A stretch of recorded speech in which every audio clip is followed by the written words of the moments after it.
Plato has a thing, an analogy, a horse analogy for virtue. And basically, what he suggests is he says there's a charioteer, the person who drives the horse carriage. There is a wild horse and a trained horse. And the wild horse and the trained horse are both, yoked up to the front of the carriage. And the idea is the wild horses are appetites. And it wants to do whatever it wants to do. It does not want to be told to get in line and to follow the cart and to pull it. It doesn't want to do anything. It just wants to run off and be free and do whatever the hell it wants to do.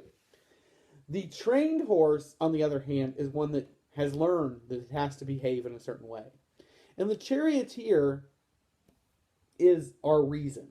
The charioteer is the reason, the rational part that realizes there is a purpose, and it then directs the trained horse, which is our willpower, to help control, because the charioteer self cannot control the wild horse. It needs the aid of the trained horse, the willpower, to help it control the wild horse, or our appetites. And so what he says you have the appetites, you have our reason, and you have willpower. And willpower, being directed by reason, is used to control our appetites and make us a virtuous person.